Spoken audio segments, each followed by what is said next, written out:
자, 그러면 우리 저번 시간에 이어서 오늘 내용을 가보도록 하겠습니다. 안 오신 분이 한 분인 것 같으니 체크를 안 해도 되겠지만 그래도 하겠습니다.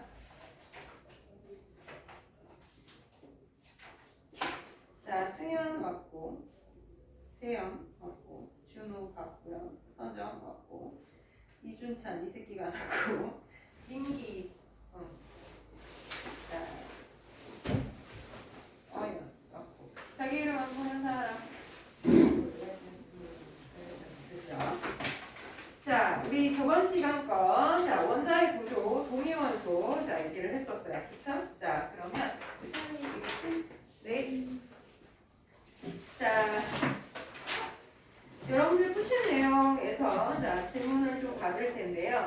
자, 73페이지에 자료 1번, 2번은 설명 다 하셨겠죠? 자, 이거 질문하지 마세요. 안 받을 거야.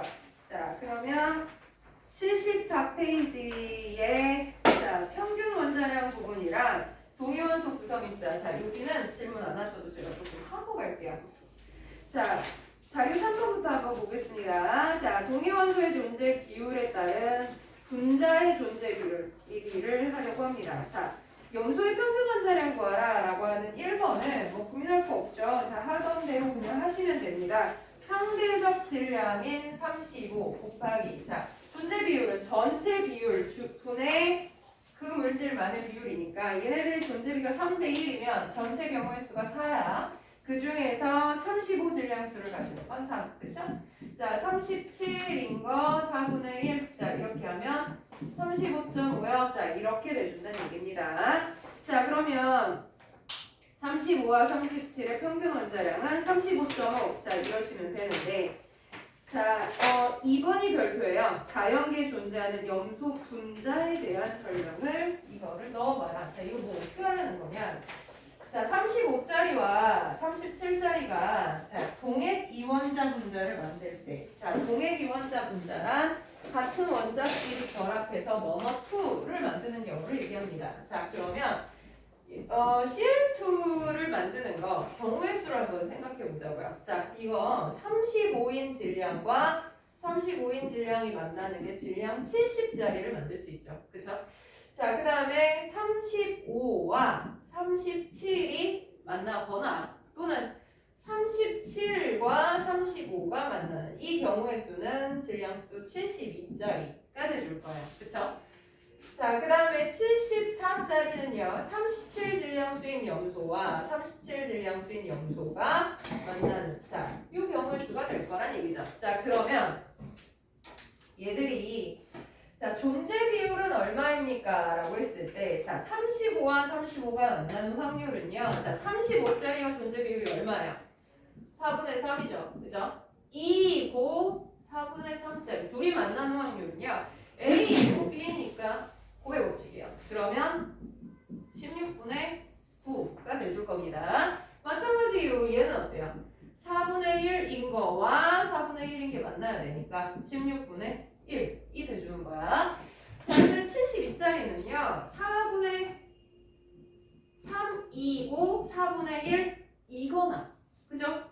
이거이거나 이거인 게 72인 거니까 그죠? 그러면은 16분의 3이거나 또는 4분의 1이고 4분의 3인 거 그럼 어떻게 16분의 3 아, 이거나면 어떻게 돼요? 합의 법칙이죠. 그죠? 자, 그러면 16분의 6이요. 이래 됩니다. 자, 그러면 얘랑 다 합하면 존재 비율 1이 나오면 나 잘했구나 인 거예요. 그쵸?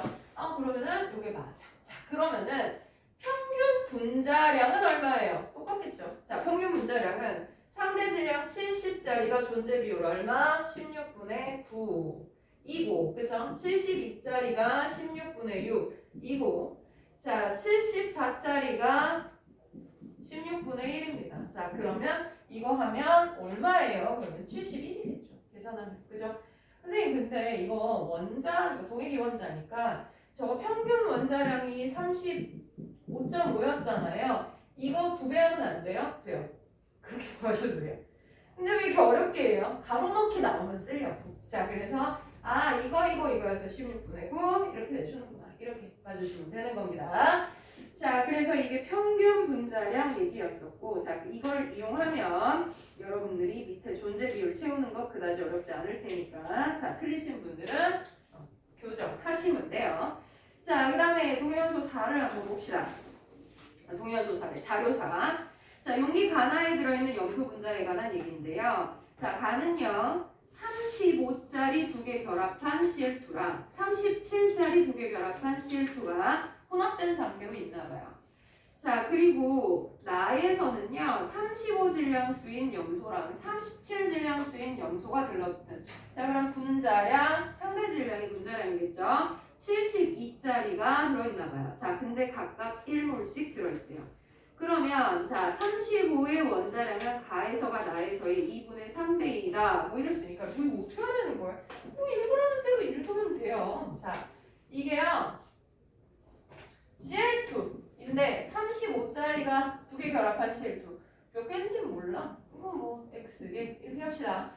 자 37끼리 들러붙은 74짜리 그거는 몇 개야? 그럼 Y개 이러고 싶은데 가능한 우리가 또 문자를 글 쓰는 게 좋으니까 그쵸? 자 그러면 여기에서 얘는 둘이 합해서 1몰이라니까 1-X 개가 아니고 몰이요. 자 X몰 그러면 얘는 1-X몰만큼 들어있나 보다. 그쵸? 자 그러면 여기에서 이쪽 나에서는 35 질량수인 염소와 37 질량수인 염소가 하나씩 들러붙어서 70인 게 1몰이 있나 봐. 자, 근데 얘가 조건이 뭐냐면 35 원자의 양은 얘 얼마 있어? 그러면 CL 35짜리 이거 35짜리 이렇게 붙은 게 X몰이야. 그럼 원자는 얘도 X몰, 얘도 X몰이란 말이야. 그러면 2X몰이 있겠지. 누가? 35 질량수인 원자가 2X몰이 있을 거야. 그죠? 자, 여기는 몇 몰이니? 그러면 35짜리 CL과 37짜리 CL이 둘이 합해서 1몰이 있으니까 얘만 따로 따져봐. 그럼 35짜리 CL은 1몰 있어. 인 거예요. 그죠? 자, 근데 나의 2분의 3배가 이거 같아요. 뭐 1몰이 그러면 1.5몰이 2X몰이네? 그 X값은 얼마야? 0.75몰이 돼주는 거야. 찾았다. 자, 그러면은 CL2 35짜리는 몇 몰 들어있는 거야? 그러면 0.75몰이요. 그 다음 37짜리는 0.25몰이요. 다 써놨네? 이 얘기한 거야. 그죠? 이렇게 쉬워요? 그러니까 말이야. 그죠? 자, 그러면 CL2는 35짜리는 4분의 3몰, 0.75몰. 자, 37짜리는 0.25몰 이러시면 되겠고 가와 나의 질량의 비는 몇 대 몇이냐? 그거 고민합니까? 그럼 뭐지? 자, 1몰이라면 70이겠죠. 0.75니까 70 곱하기 0.75 더하기 자, 이거는 74짜리 곱하기 0.25 이러면 되겠고 자, 얘는 72죠? 곱하기 1이니까 72g 그러면 이거의 질량비는 몇 대 몇이냐? 이거 대 이거 하시면 될 거예요. 그죠? 자, 컨닝할게요. 71대 72인가 봅니다. 자, 이렇게 푸시면 별 무리 없이 풀 수 있는 문제. 그죠? 그죠? 자, 그러면 요거는 제가 풀어드렸고요. 자, 나머지는 질문을 한번 받아봅시다. 자, 75페이지에서요. 자, 78페이지까지 자, 19개 문제 중에서 질문 받겠습니다. 자, 번호. 이 정도로 나오면 진짜 풀만할 거야, 그지? 네. 너무 슬퍼요. 자, 이거 안 나와. 자, 그러면 이 단원에서 뭐네요? 오늘 하는 내용입니다. 오늘 게 어렵거든요. 자, 79페이지 1번에서 4번까지 중에 질문. 4번 하나. 오케이. 4번. 자, 다음은요. 일정한 온도와 압력에서 용기 가와 나에 들어있는 혼합기체에 대한 자료래요. 자, 그러면 각 원자의 원자량은 질량수와 같답니다. 질량수가 뭔지는 아시죠? 위에 붙어있는 애. 그죠? 자, 그러면은 가는요. 16과 16이 달라붙은 거. 자, 몇 몰인지 몰라. 자, 근데 18과 18이 달라붙은 거 X몰이 있나봐. 자, 그 다음에 나이는 이렇게 복잡해. 뭐 이런 애가 붙어있어. 자, 그거가 X몰. 그 다음에 H 두 개랑 산소 하나 결합한 거니까 물이겠네. 자, 물이 또 몇 몰이 들어있는지 안 써놨어. 자, 그런데 가대 나의 부피의 비가 2대1. 자, 그래 놓고서는 가에 들어있는 원자의 숫자 3분의 1, 뭐, 이거 대 나에 들어있는 숫자 비율이 3분의 1이래. 뭐 이러니까, 뭐부터 해야 되지? 고민한다. 자, 근데 중요한 사실이 있네요. 여기서 16짜리 산소가 두 개 결합한 얘가 몇 몰인지를 몰라요. 자, 그 다음에 18짜리끼리 들러붙은 얘는 X몰만큼 있다 그랬고, 자, 이게 가야. 다 기체야, 그죠? 자, 나는요, CO2인가 봐요. 12짜리 탄소, 16짜리 산소, 18짜리 산소가 합해서 X몰. 자, 그 다음에 여기는 수증기네. H2O. 자, 1짜리 수소, 16짜리 산소. 자, 이게 얼마 있는지 모르는 상태. 자, 그런데 조건에 부피비가 2대1이에요. 이렇게 나왔죠. 자, 기체가 두 개 이상 제시되면 무조건 뭐부터? 야, 니네 관계가 뭐야? 부터 보는 겁니다. 자, 지금 온도가 같고, 압력이 같아요. 부피비는 무슨 비? 몰비. 그쵸? 자, 그러면 이거 몰비가 2대 1로 보자고. 그쵸? 자, 그러면 사실 뭐 2x몰, 2n몰, n몰 뭐 이렇게 되기는 하겠지만 귀찮으니까 그냥 전체 2몰 합시다. 2몰. 그죠? 자, 그러면 여기가 전체가 2몰이면 자, 저 산소는 몇 몰이라고 해야 돼? 2-x몰 이면 되겠죠? 그죠? 자, 그럼 여기는 이 전체가 1몰이니까 이 x몰이야. 그럼 1-x몰만큼 있어. 이렇게 쓴 거예요. 되죠? 자, 그럼 나머지 조건을 확인할게요. 자, 가에 들어있는 16산소 원자수 분의 나에 들어있는 16산소 원자수의 비율. 어머. 자, 그럼 갑시다. 여기 16산소가 몇 몰이냐? 원자다잉.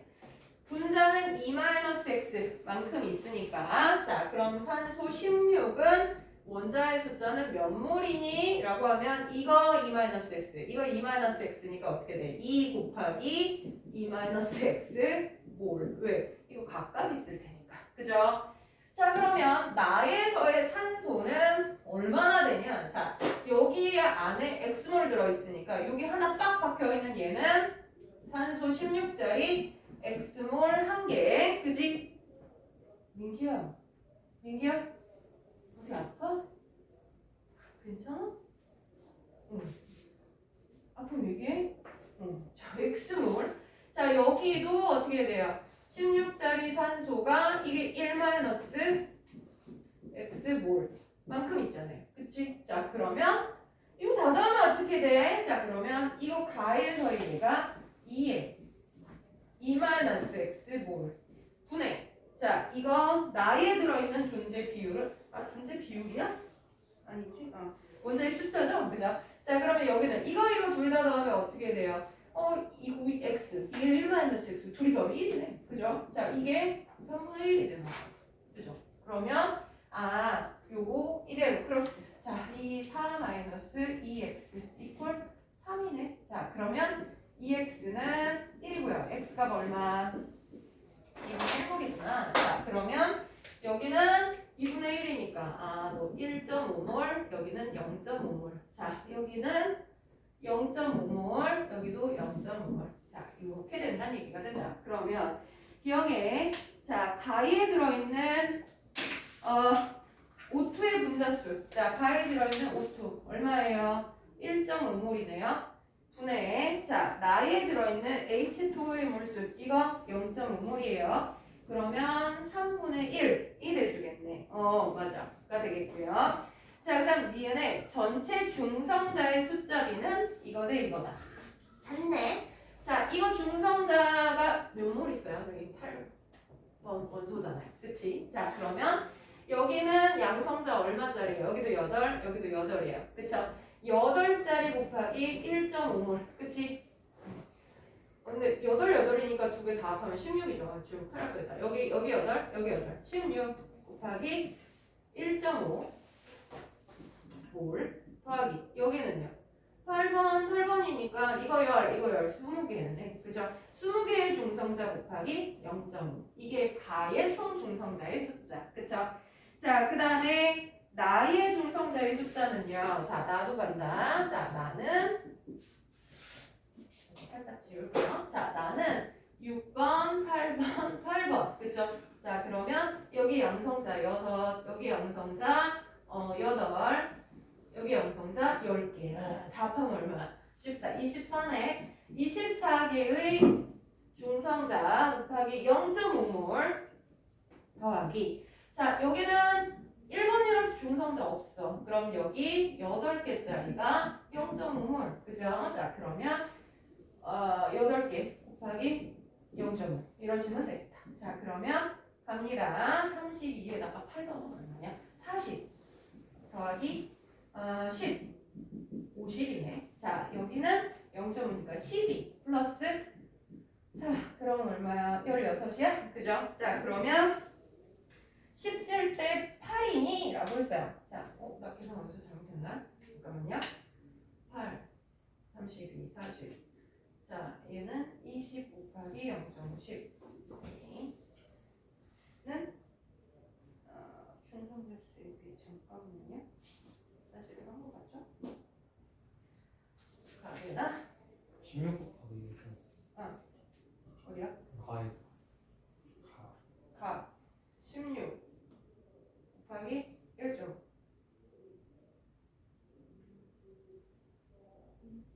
네. 40. 16 곱하기 1 바보짓을 했구나. 네, 16 곱하기 1.5면 23인가요? 자, 더하기 빼기를 치명적으로 못한다. 34, 오케이. 네. 그러면 17대 8. 맞군요. 네. 자, 이렇게 되겠죠. 자, 그 다음에 디귿의 밀도의 비는. 자, 밀도는요, 부피분의 질량이에요. 그죠? 자, 그러면 부피가 2였잖아요. 밀도 갑니다. 자, 밀도는 부피 2분의 전체 질량. 자, 얘는 1.5니까 요거 32짜리 곱하기 1.5 그러면 얼마야? 자, 16을 더 넣어야 되냐? 48 플러스 자, 여기는 0.5니까 36 곱하기 0.5 총질량이 그러면 18 그죠? 요게 밀도고요. 네. 여기는요, 부피 1이라 그랬어요. 1분의 자, 이거 어떻게 자, 이 문자량 얼마야? 12 플러스 18 플러스 16. 자, 그럼 30, 46이군요. 46 곱하기 0.5니까 24 더하기. 자, 얘는 18인데 0.5니까 9 이래 되겠다. 그쵸? 자, 그러면 못하는지 50, 66 맞아? 자, 아니 66 네, 여기는 1분의 30인가요? 32 그러면 33대 32가 되주나봐요. 맞아요. 가 되겠죠. 답은 5번. 자, 질문하신 분 다 준비됐을까요? 네. 자, 그러면 요래 풀면 됩니다. 자, 노가다 문제라 여러분들이 저보다는 더하기 빼기를 잘 하실 테니까 정답률은 당신들이 더 높지 싶어요. 자, 그러면 오늘의 단원으로 넘어가 보도록 하겠습니다. 자, 오늘 얘기는 도어부터 가겠습니다. 저번 시간에 원자의 구조에 관한 얘기를 하면서 러더포드가 관심사를 하나 더 만들었다고 그랬잖아요. 그치? 자, 선 스펙트럼. 그죠? 왜 드문드문 나오는가? 그죠? 그래서 점자 도대체 어떻게 움직여? 이에 대해서 이제 사람들이 궁금해하기 시작했어요. 자, 그러면 저번 시간 끝에 제가 얘기를 했었던 거는 빛에너지를 우리가 측정을 할 때는 자, 사실 에너지 값으로 측정하기가 쉽지가 않잖아요. 그러니까 우리가 열에너지는 얘가 열이 많이 났어. 얘가 열에너지가 커. 얘가 열에너지가 커. 뭘 갖고 비교하면 돼? 온도계 꼽으면 돼요. 그죠? 이거 뭐 어렵지 않은데 빛은 전자기파라. 자, 우리 비교할 때 에너지 얼마가 나오는 거야를 얘기할 때 그거를 온도 같은 측정값이 있지 않단 말이야. 그래서 뭐가 나오냐면 분광기라는 걸 통해서 그 빛이 가진 진동수나 아니면 파장으로 측정을 하게 돼요. 근데 그거를 우리가 본 적도 없고, 그죠? 자, 우리가 가지고 있는 감각기관으로 알 수도 없는 거라, 자, 그들의 관계는 좀 이해해달라라고 했었어요. 관계 뭐 정확히 얘가 몇 킬로 줄짜리야 이건 모른다 할지라도 관찰되는 파장을 보고 얘가 에너지가 큰 건지 작은 건지 정도는 구별해줘야 돼요. 그래서 자, 에너지와 파장의 관계에 대해서 얘기를 했어요. 우리 눈에 보이는 파장을 가시광선 이렇게 얘기를 하는데 그 파장이 약 400나노미터에서 700나노미터까지를 가시광선이라고 부른다. 자, 그러면 이렇게 긴 파장이 빨강이고요. 가장 짧은 파장이 보라예요. 여기까지를 가시광선 이렇게 부르는데 자, 우리 에너지와 파장은 무슨 관계? 에너지가 크다, 파장은 짧다. 자, 반비례 관계다라는 거예요. 반비례는 이렇게도 쓸 수 있어요. 자, 빨간색의 파장이 얼마예요? 그럼 빨간색이 가진 에너지의 역수예요. 이렇게 써도 뭐가? 그렇죠? 자, 이거 계산해도 돼요. 얼마라는 절대값 계산은 잘 안 나와요. 그거 말고 비율이 얼마예요? 를 비교하면 뭐 역수로 해서 몇 대 몇이에요. 이 정도는 할 수 있고 그죠? 거기까지만 아시면 된다는 거예요. 자, 그래서 가시광선이라는 것보다 파장이 더 짧다. 그러면 자외선이에요. 그치? 자, 자외선 중에서도 누가 에너지가 더 커요? 그럼 파장 제일 짧은 놈이면 되겠고요. 그죠? 자, 빨간색 바깥에 있는 파장이 긴 애들 적외선. 그러면 적외선 중에서 파장이 에너지가 누가 더 커요? 라고 했을 때 어떤 파장은 파장 A라는 애는 만약에 뭐 710이었어. 자, 파장 B라는 애는 파장이 뭐 900나노미터야. 그러면 자, 에너지는 A랑 B랑 누가 더 커? 그럼 역수로 생각을 하는 얘기예요. 파장이 길어? 에너지가 짧다. 이렇게요. 그쵸? 그러면 에너지 A 대 에너지 B의 비율이 어떻게 돼? 그래도 이건 할 수 있단 말이야. 어떻게? 에너지는 파장의 반비례 관계니까 710분의 1 대 900분의 1. 그러면 900 대 710이에요. 뭐 이런 식으로 해도 괜찮다는 얘기예요. 자, 그러면 이렇게 그냥 써도 돼요? 네, 그거 하시라. 그죠? 이 정도까지만 에너지 누가 커? 작아? 비교할 수 있는 정도까지만 할 수 있으면 오케이. 자, 여기까지 이해가죠? 그죠? 할 수 있죠? 누가 커요? 작아요?는 대답할 수 있어요. 자, 이 상태에서 이제 보어의 아이디어를 들어가 봅시다. 자, 얘기 드렸듯이 러더퍼드는요, 빈 공간에서요, 플러스 원자 핵이라는 게 가운데 뭉쳐있다. 그래서 대부분이 빈 공간이고 질량 되게 큰 플러스가 가운데 똘똘 뭉쳐있는 바람에 얘를 원자 핵이라고 부를 거다. 근데 얘가 정기적으로 플러스고 질량이 작은 마이너스인 전자가 바깥쪽에서 굉장히 빠른 속도로 움직이고 있기 때문에 자, 이 전자 사실은 도망가고 싶은데 겁나 빠르니까 근데 도망가고 싶은데 얘가 잡아당기는 바람에 자, 방향을 바꿔가면서 원운동을 하고 있다 이렇게 주장을 했어요. 자, 그러면 응당 자, 러더퍼드가 맞다면 빈 공간에 어디라도 갈 수 있다면 전자는 어느 순간에는 플러스 원자 핵을 향해서 돌진을 해서 부딪혀야 된다라는 겁니다. 자, 그러면 이거를 모식적으로 한번 그려보자면 예를 들어 플러스 원자 핵이 저 아래에 있고 전자가 저 위에 있는 이게 뭐야? 지금 위치 에너지 그려놓은 거야 제가. 그치? 그럼 이 위치 에너지가 처음에 100이었다 할지라도 자꾸 끌려 내려가면서 이 전자의 위치가 낮아지면 이렇게 되면 줄어든 에너지만큼이 빛 에너지로 방출이 될 거기 때문에 방출되는 에너지의 종류가 다양해야 된다. 그러면 이것을 방출하는 빛을 파장으로 나누어서 분류를 해도 뭐 1나노미터짜리, 2나노미터짜리 그 사이사이에 또 같은가 옆에서 연속적인 스펙트럼이 나와야 돼. 그죠? 자, 근데 그게 아니더라는 거죠. 실제 수소원자의 스펙트럼은 좀 달라. 뭐 1줄에 해당하는 특정 파장이 있겠죠. 파장이 되게 길겠지. 자, 그 다음에 뭐 1줄보다 에너지 너무 그지 같다. 자, 1줄보다 조금 더 에너지가 더 큰 뭐 그냥 편하게 얘기하면 뭐 11줄에 해당하는 나오는 거야. 자, 근데 12, 13, 14가 하나도 안 나와.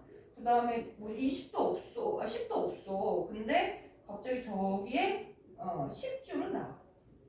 1, 2, 3, 4, 5, 6, 7, 8, 9 하나도 없어. 10은 나와. 1로 합시다.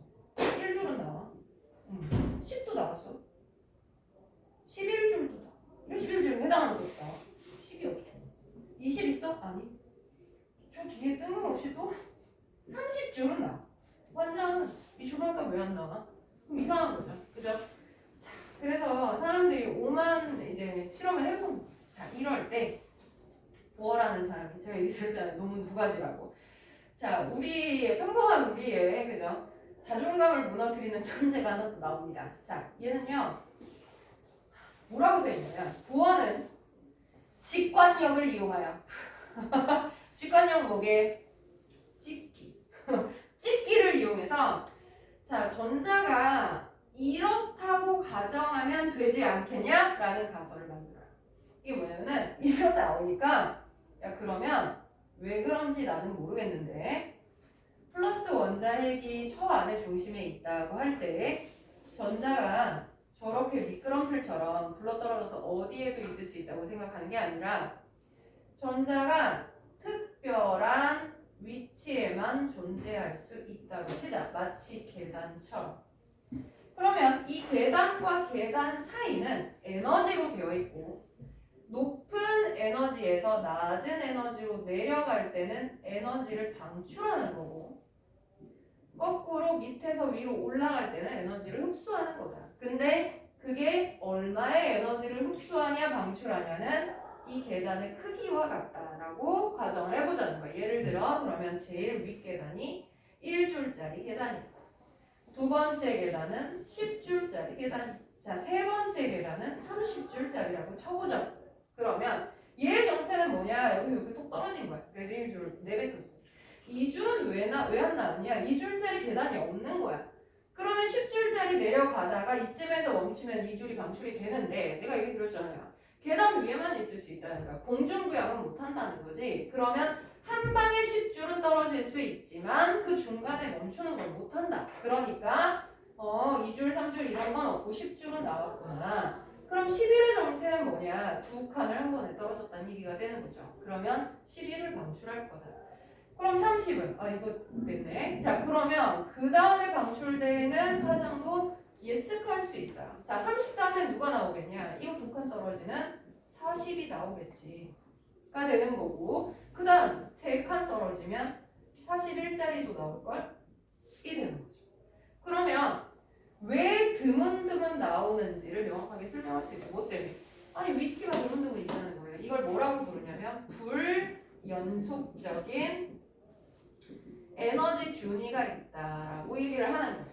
불연속적인 붙어있지 않다는 뜻이죠. 자 그럼 얘를요 이게 뭘 그려놓은 거야? 그러면 이게 원자핵이잖아. 내가 이걸 단면을 잘라서 한쪽으로만 그려서 그렇지 플러스 원자핵이 여기에 있으면 30줄 위치에 여기에 있고 10줄 더 올라가서 있고 얘를 360도로 다 그려보면 결국은 뭐야? 전자가 있을 수 있는 위치가 정해져 있다. 얘 뭐야? 전자 껍질 이론을 만들었는 거야. 그러면 러더퍼드의 한계를요 한 방에 해결을 합니다. 자 일단 불연속적인 에너지 준위를 통해서 왜 파장이 뜨문뜨문 나오는지 설명했어. 그치? 그리고 플러스 전자는 껍질 위에만 있을 수 있다며. 그러면 마지막 껍질보다 안쪽에 원자핵이 위치한다고 치면 그 안쪽으로 들어가 못 들어가? 못 들어가. 왜 못 들어가는데? 그건 몰라. 근데 못 들어간다고 치면 그러면 최소한 얘가 아무리 원자핵에 가까워져도 이거 안쪽으로 못 들어가요. 그러면 플러스와 마이너스는 절대 못 만나. 그럼 원자가 안 없어지는 거 설명 가능하죠? 그지? 자, 이래서 소홀합니다. 인정해요. 자, 이게 전자 껍질 이론이에요. 자, 어때요? 그럴싸하죠? 근데 진짜 궁금한 건 저걸 어떻게 생각해냈을까? 쉽잖아. 그지? 근데 이런 애들이 있어요. 그러면 이제 옆에 있는 평범한 사람들은 집에 술 먹었대요. 나 화학이 안 맞나 봐. 이러면서. 자, 아이디어가 굉장히 훌륭합니다. 자, 그래서 이 사람은요, 전자가 있을 수 있는 특별한 위치에 대해서 얘기를 했다라는 겁니다. 자, 그러면 그 위치가 정말 10줄에 해당하는 거, 20줄에 해당하는 게 이렇게 있어요? 아니, 너를 이해시키기 위해서 그랬던 거고요. 자, 이 사람은요, 자, 부어의 스펙트럼 파장을 분석해서 역으로 에너지 값을 계산할 수 있겠죠. 그 에너지 값을 계산해서 있을 수 있는 위치의 에너지 계산법을 만들어냅니다. 그래서 n 제곱분의 마이너스 1312 kJ/몰이다라고 계산을 했는데 n이 뭐냐면 껍질의 번호예요. 그래서 자 원자 핵을 기준으로요 가장 가까운 껍질 첫 번째 껍질을 이름을 K 껍질이라고 붙였습니다. 첫 번째 껍질이겠죠. 자, 얘의 에너지가 얼마냐? 여기다 1 대입하면 된다는 거예요. 1을 분의 마이너스 1310. 그러면 마이너스 1312 kJ/몰인 건데 쌤, 에너지가 마이너스가 무슨 의미야? 화학에서의 에너지는요. 기준선에 비해서 높아요, 낮아요의 문제예요. 그러니까 뭐 에너지가 마이너스인데 그럼 에너지를 흡수한다는 건가? 방출한다는 건가? 이런 의미가 아니에요. 누가 더 높아 낮아를 부호로 표현했을 뿐이에요. 자, 그러면 두 번째 껍질은 L 껍질입니다. 알파벳 순서예요. K, L, M, N, O 뭐 이렇게 돼요. 자, 그러면 N 껍질은 2니까 이게 에너지 얼마야? 그러면 2의 제곱분의 마이너스 1312 계산하시면 마이너스 328kJ/몰이에요. 아, 에너지 좀 높네요. 그렇죠? 자, 그러면 전자가 여기 있다가 이만큼으로 올라가려면 뭘 하면 돼? 984만큼의 에너지를 흡수하면 된다는 거예요. 자, 이것 때문에 우리 통합 때 배웠었던 흡수 스펙트럼도 빨주노초 파남보의 그 연속적인 스펙트럼 뒤에서 별빛이 쫙 비춰줬어. 근데 그 중에 기체를 특정 기체를 지나가고 나면 그 빨주노초 파남보 중에 특정 부분이 없어졌잖아요. 그게 무슨 소리야? 여기서 이거 올라가는데 딱 정확하게 984에 해당하는 에너지만 필요한 거야. 그럼 984에 해당하는 화장만 없어지고 나머지는 관심 없어요. 그래서 전자 밑에서 움직이고 있었어. 이해하는데 980의 에너지를 줘. 모르는 척해요. 980, 984, 관심 없어요. 984, 한 방에 먹고 뛰어오른다는 거예요. 그죠? 자, 그러면 여기에서 내려올 때도 어떻게 돼? 984만큼. 그죠? 그러면 같은 종류의 원소라면 내가 흡수하는 파장과 방출하는 파장은 동일할 수밖에 없는 거잖아요. 그쵸? 자, 그래서 이 첫 번째에 있는 거를 바닥 상태라고 부르고요. 전자가 위치 에너지가 제일 작으니까 바닥이라고 부르는 거예요. 한 칸이라도 위에 있는 상태를 들뜬 상태라고 부르는데 그럼 바닥 상태에서 들뜬 상태로 가려면 어떻게 하면 돼요? 에너지 흡수하면 돼요. 얼만큼 흡수하나요? 차이만큼요. 그죠? 자, 위에서 아래로 내려올 때는 에너지를 방출합니다. 얼마만큼 방출할까요? 차이만큼이요. 가 돼주겠죠. 자, 그러면 세 번째 껍질은 M 껍질, N은 3이에요. 그러면 3의 제곱분의 마이너스 1312 하시면 마이너스 146 이렇게 되려나? 자, 그러면 여기 사이 간격이 조금 줄어드네요. 그죠? 해보시면 계속 위로 올라가면서 간격이 더 줄어듭니다. 자, 그래서 결과적으로 쭉 올라가서 N이 무한대가 되었을 때, 무한대라는 거 뭐예요? 플러스 원자에서 무한이 뭔 거야? 그럼 얘의 인력을 전혀 안 받는, 완전 떨어뜨렸을 때를 얘기하겠죠. 자, 그때는 무한대분의 마이너스 1312, 에너지 얼마야? 제로가 돼주겠죠. 여기가 기준선인 거야. 그러니까 전자가 원자핵의 인력을 전혀 안 받는 이제 저쪽 공간에 있을 때를 에너지 0이라고 한다면 거기 있을 때보다 바닥 상태의 전자는 얼마예요? 1312만큼 에너지가 낮아요. 이게 문제가 되는 거예요. 그럼 거꾸로 원자핵에다가 수소의 원자핵에다가 1312의 에너지를 가하면 얘를 떨어뜨릴 수 있어가 되는 거예요. 그럼 수소에서 전자를 떼버리면 뭐가 돼요? 수소 이온이 되죠?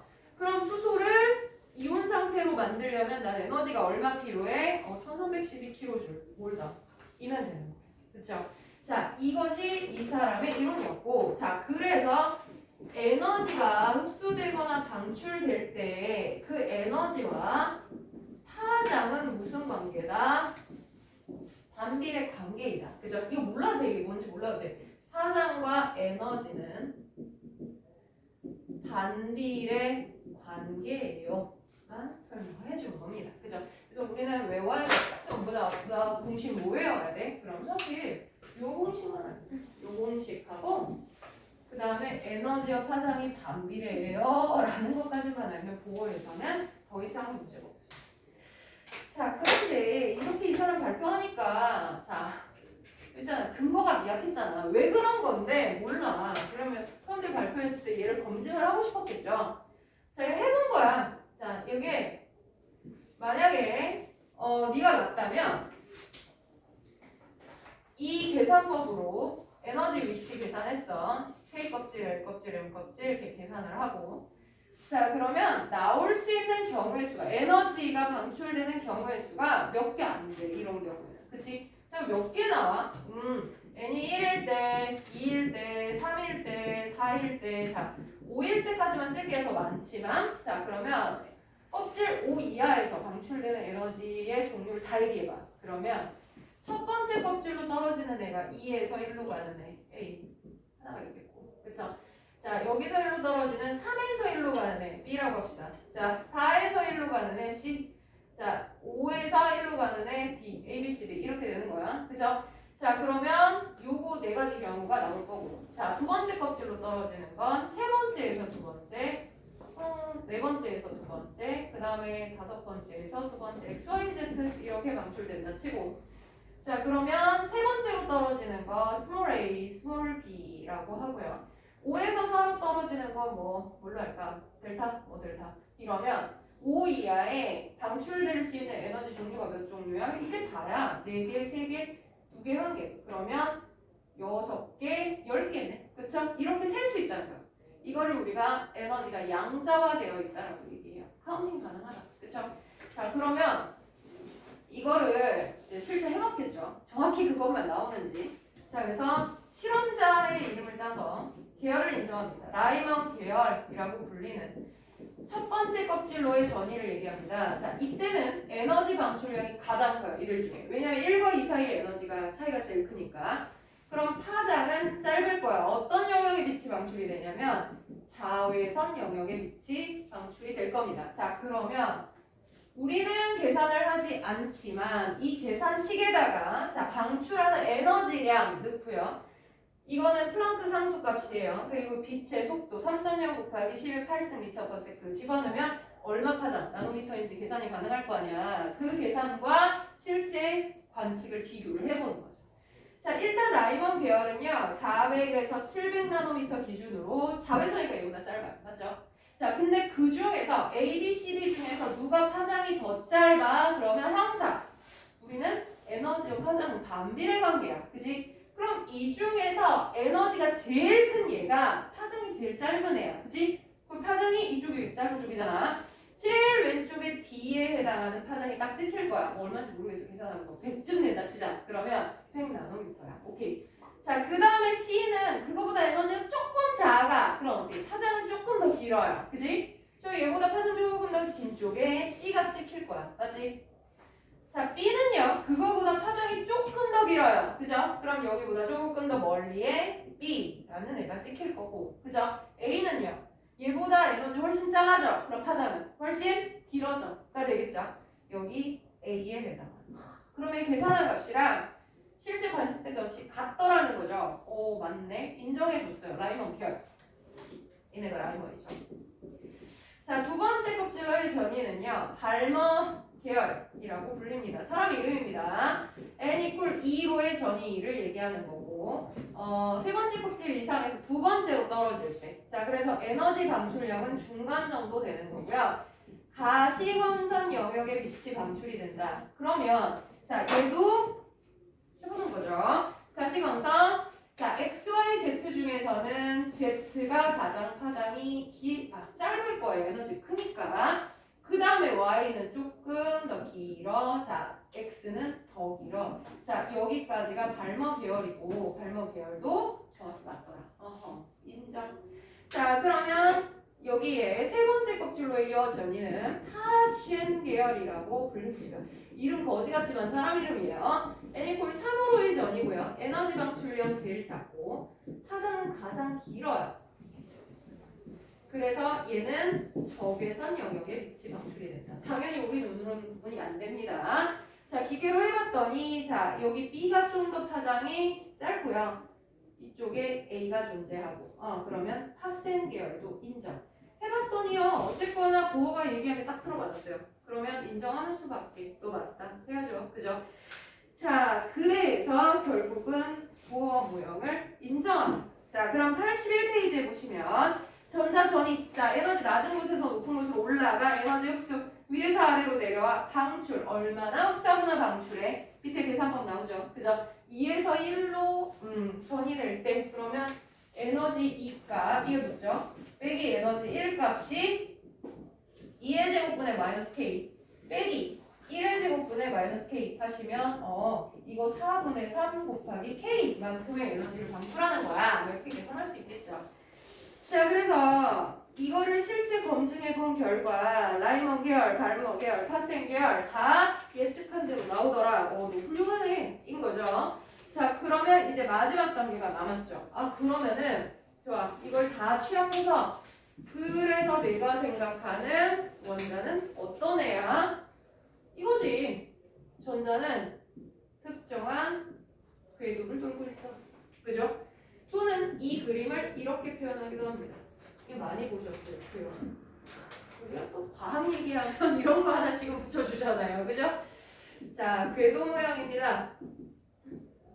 전자는 특정 궤도를 돌고 있다. 그 궤도를 이동하려면 에너지 출입이 필요하다는 거야. 에너지를 흡수하거나 방출하거나 왔다 갔다 하기 위해서 에너지가 필요하다. 자, 멋지죠? 그죠? 자, 그리고 화학 첫날도 제가 이렇게 가르쳤어요. 끝난 거지? 라고 하기 좀 더 배울 거야. 자, 이것도 한계가 늘어나요. 20세기의 이제 화두죠. 자, 이거에서 왜요? 수소가 안 맞는 게 나타났어요? 그건 아니야.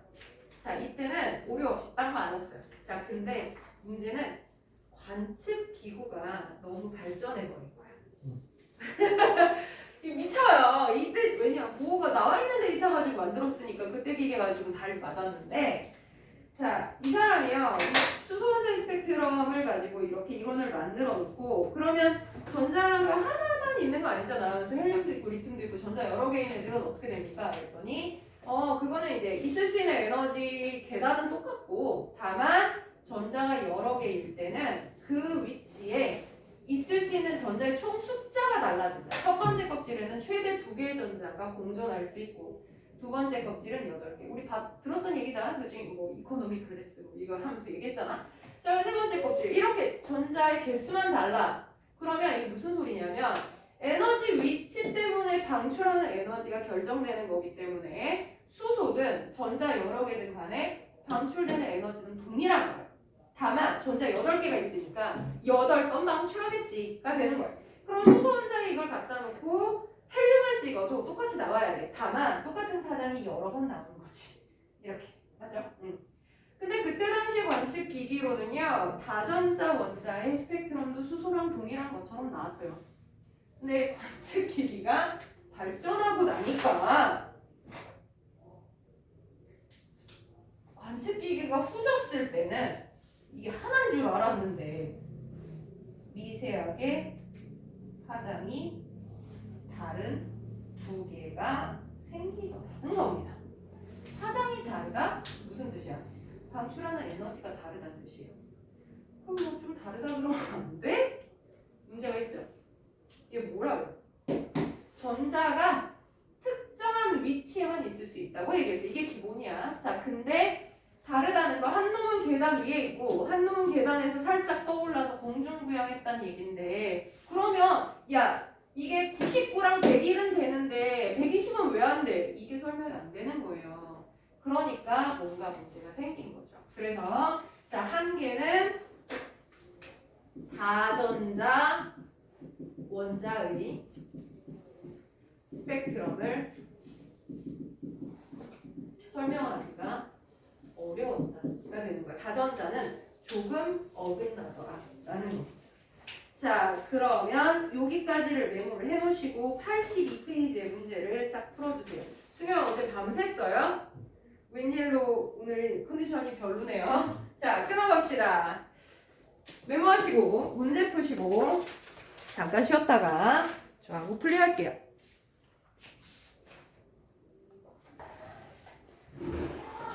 야, 수학 시간에 좀 열심히 하면 안 돼? 이게 우리 수학 듣는 친구들 열심히 하면 안 돼? 왜 이렇게 요즘 우리 수학생에게서 화가 나 있어. 그래서 항상 모여하시고 계셔. 그래서 급기야 여기 옆에 내 수업할 때 여기 고3 니네 같은 학년이구나. 그 인천 걔 어디지? 인천영재인가 뭐 어딘지 다 기억도 안 나. 인천인가 보다. 둘이서 막 웃잖아. 오늘도 화나셨어. 저 새끼들은 뭐를 하는 거야? 오늘도 조용히 야 지금 숨 쉬지 마. 그거 언제부터 빨리 우리가 있음을 들키면 안 돼. 언제요? 오늘 12시부터 2시 사이에 굉장히 화나셨어. 누구야? 언놈이야? 너냐? 네. 아니야? 저희 저 아니에요. 아 그래? 한 분이 계셔도 그분께 꼭 전달을 해. 노여하게 하지 말라고. 큰일 나. 저희 남편이 되게 다혈질이거든요. 그 사실 수업하는 거랑은 다르지만 저희 남편 굉장히 갑자기 화를 내요. 얼굴 시뻘개지면서. 평상시 때는 정말 무념무상의 인간이거든요. 웬만한 일 반응도 잘 안 해서 대답도 잘 안 하는데 어느 순간 꽂히면 막 와르르 불타올라. 그러면 처음에는 그게 되게 당황스럽고 뭐지? 막 그랬었는데 요즘에는 저희 남편이 뭐 얘기하다 갑자기 확 화를 내잖아요? 그럼 제가 되게 쿨하게 너 그렇게 자꾸 화내면 빨리 죽는다. 혈압으로 심장마비 와. 이러면 저희 남편 막 화내다 말고 굳이 멈칫해. 그러더니 그럴 것 같아. 그래서 제가 중년 이상의 그 남자분들께는 우리 서 원장님은 사실 뭐 진짜로 화를 이렇게 감정을 실어서 내시는 게 아니니까 괜찮은데 갑자기 화내시거나 혈압 올리는 것도 좀 위험합니다. 우리 원장님을 위험한 상황에 빠뜨리지 마세요. 숙제와 공부해. 알았어. 그치? 너무 슬픈 건 원장님이랑 저랑 같은 학원에서 근무를 했었어요. 그때 일산에서. 근데 그때 당시에 제 나이가 28살이었거든요. 그러니까 우리 수학 원장님도 굉장히 젊었겠죠? 기억이 안 나요. 기억이 안 나요. 제가 산 증인으로 우리 원장님이 우리 원장님이 젊었을 때 완전 장난이었어 막 이러고 싶었는데 기억이 안 나. 왜냐면 그때 나는 일단 수업 끝나면 미친 듯이 놀러 가야 돼서 이렇게 교실에 오래 있고 이럴 틈이 없었어. 진짜. 그래서 제가 정말 제 인생에 그때 제일 훌륭하게 살았던 때인 것 같아요. 왜냐면 하루에 수업만 13시간을 했어요.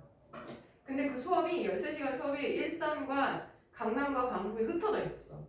그러니까 수업 시간 이외에는 무조건 운전을 하고 있는 상황인 거예요. 그래서 그러면 사람이 살 수 있나요? 이렇게 하는데 과탐의 특징인데 일단 3월부터 딱 그 10월까지만 미친 듯이 쉬는 날 없이 매일 13시간이면 근무 시간은 저 잘 수 있는 시간이 보통 한 3시간, 수면 시간 3시간 넘는 없는 것 같아요. 3시간 자고 밥은 먹나요? 그래서 하루에 한 끼도 못 먹는 날이 되게 많아요. 딱 이렇게 누웠는데 뭐 먹어전에 나 한 끼도 안 먹었다. 뭐 이런 날이 반복돼요. 미치는 거죠. 근데 대신에 3월에 딱 10월까지는 미친 듯이 일하고요. 그 다음에 10월 31일 날 얘기해요. 야, 수영 잘 봐. 나는 지금부터 연락하지 마. 이러는데 수능 보는 날까지는 연락 이제 저기를 해줘야 되니까 하는 거고 딱 11월 수능이 끝나고 나면 그때부터는 이제 2월 말까지 미친 듯이 노는 거예요. 그때는 나를 찾으면 안 돼. 그래서 뭐 제중반에서 그런 거 있어요. 뭐 그 겨울방학에 무슨 윈터 특강 그래가지고 막 미리 와서 공부하는 거의 재수하는 놈들이 그렇게 12월에 빡빡을 밀고 와. 그래서 왜 이랬어? 그럼 저 공부만 하려고요. 스킨헤드로 와. 재밌냐? 그러면 바로 재밌냐? 그러면 바로 이렇게 하지마 공부. 그래서 왜요? 저 열심히 할 건데. 이 새끼야 너 지금 2월이면 나가 떨어질 거야. 근데 꼭 그냥 빡빡 밀잖아. 한 달 안 가. 한 2주 정도는 공부해요. 3주부터는 머리 신경 쓰느라 막 머리 요만큼밖에 안 되는데 막 다운펌 하는 거지. 여기 자꾸 떠서요. 이렇게 되더라고. 어쨌든 그래서 행복한 인생을 그리 살다가 3년 만에 허리가 갑자기 났어요. 너무 과하게 일하니까 쓰러졌어. 그래서 그때 인생을 바꿨어요. 이렇게 살면 안 되는 거구나. 사람이 무한히 체력을 쓸 수는 없는 거구나. 큰 깨달음을 얻고 지금은 조용히 숨어서 잘 살고 있어요. 그래서 자 어쨌거나 우리 오늘의 결론 선생님 화나게 하지 마. 그렇지? 내 기억은 안 나는데 그때도 굉장히 훌륭한 어서 오세요. 너 기다리느라고 지금 딴 얘기 실컷 하고 있었어. 얼마나 기다렸어? 너 한 5분 기다린 것 같아. 그래요? 그럼 자 네. 그러면 이게 저기 해준 거야? 다 녹여준 거야? 털어준 거. 자, 어쨌든 저희 소중한 인연을 화나게 하지 마세요. 알겠죠? 굉장히 화낼 거예요. 도여워하죠. 자, 82페이지를 펴주세요. 자, 왔으니까 이제 시작할게요. 보원자 모형에 대해서 옳은 거 옳지 않은 거 보겠습니다. 1번 원자 핵 주위의 전자는 특정한 에너지를 갖는 궤도를 따라 원운동을 한다. 굉장히 좋은 표현. 특정한 궤도. 이거 보호 거예요. 그죠? 자, 궤도 얘기가 나왔다. 보호구나. 이러시면 돼요. 자, 그 다음 2번에 전자 껍질의 에너지 준위는 0. 원자 핵에서 멀어질수록 낮아진다. 위치 에너지라고 생각하시라고 그랬어요. 그죠? 자, 원자 핵이 제일 안쪽 껍질이면 이렇게 올라간다는 것을 의미해요. 멀어진다는 거. 그죠? 자, 그럼 에너지는 낮아진다거나 높아진다가 되는 겁니다. X.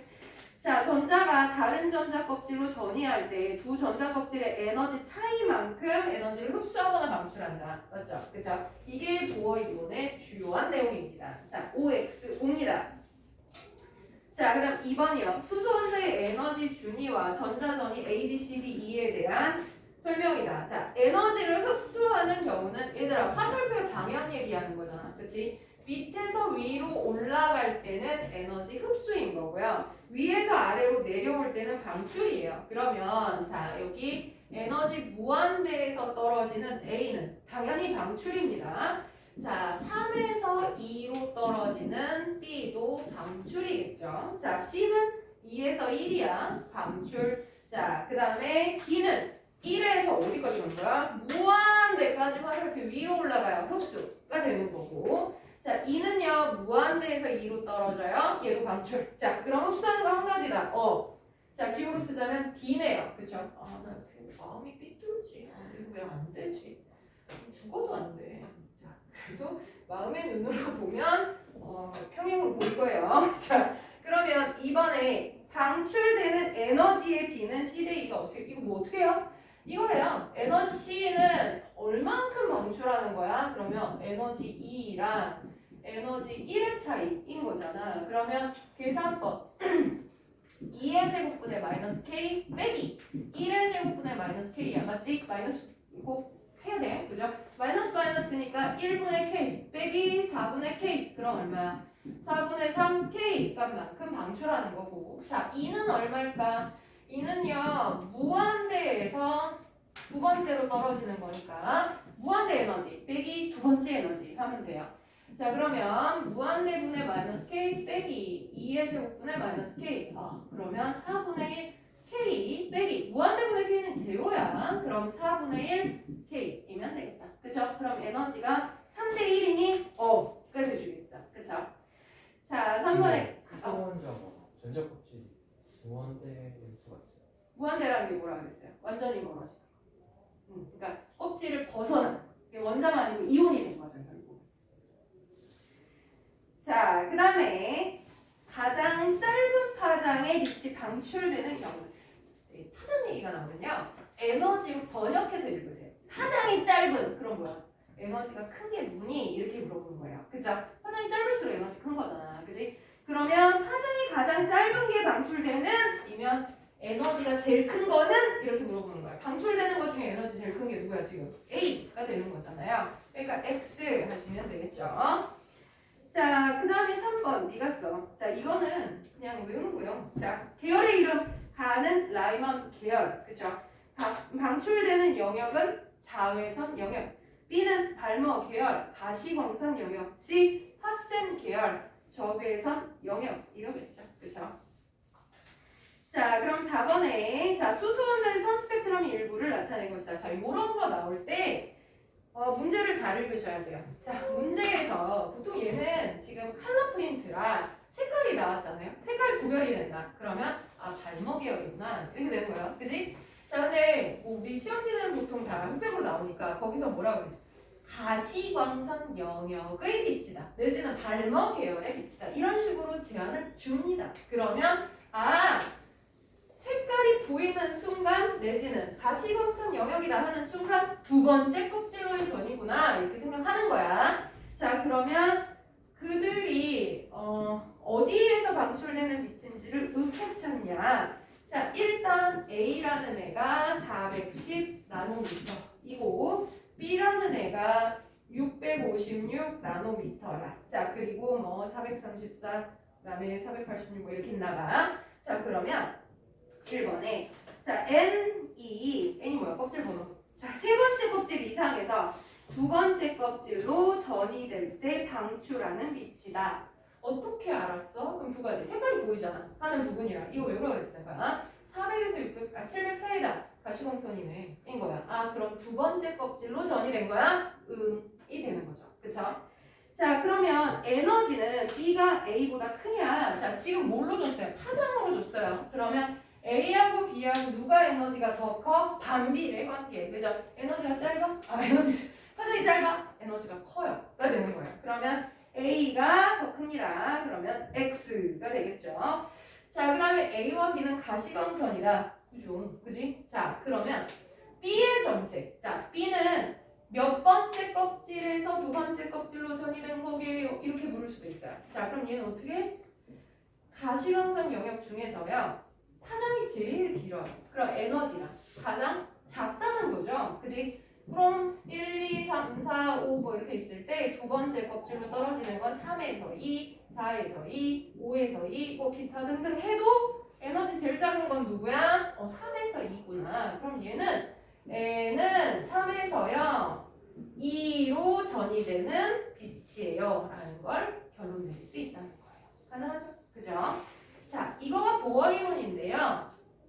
사실 보어는 과거에는 문제가 굉장히 많이 나왔었어요. 근데 지금은 이상하게 보어가 기출을 많이는 안 해요. 그래서 요거 나중에 시험 때는 제가 추가 문제를 좀 더 드릴 거예요. 그래서 또 선생님에 따라서 그 유행과 관계없이 시류와 관계없이 또 보어를 좋아해서 많이 내시는 분들도 있어. 그래서 그런 이제 부족 부분은 제가 추가해서 드릴 거고요.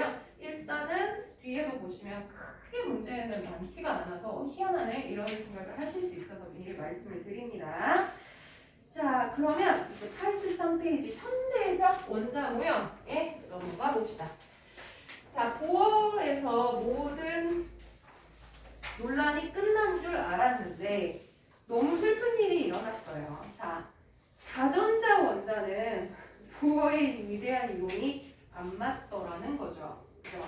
자, 그래서 사람들이 완전 멘붕에 빠졌습니다. 자, 근데 이게 조금 애매한 게 안 맞는 수준이 이상해. 그러니까 K 껍질, L 껍질, M 껍질 이거에서 자, 아예 벗어나는 파장이 나온다면 그냥 보어가 틀렸나 보다라고 생각하면 되는데 슬픈 건 수소는 다 맞아. 그리고 전자 2개 이상도 사실은 이게 뭐 껍질이 아니야 라고 하기에는 껍질 근처에서 떨어지는 것 같은. 그러니까 우리가 얘기했던 K 껍질, L 껍질 위에만 있어 라고 했었던 거를 L 껍질과 M 껍질 사이의 특정 위치에서 떨어지는 것 같은 파장이 방출이 된단 말이에요. 그래서 보어가 완전히 틀렸다고 하기도 뭐하고 그렇다고 다 맞다고 생각하기도 뭐하고 그래서 사람들이 고민을 한 거예요. 우리가 놓친 게 뭔가. 그러면 수소 원자와 다전자는 무엇이 다른가? 차이는 얘가 전자 하나고 이게 2개 이상이잖아. 그럼 고민하지 않은 건 뭐냐? 전자 간의 반발을 생각을 안 한 거야.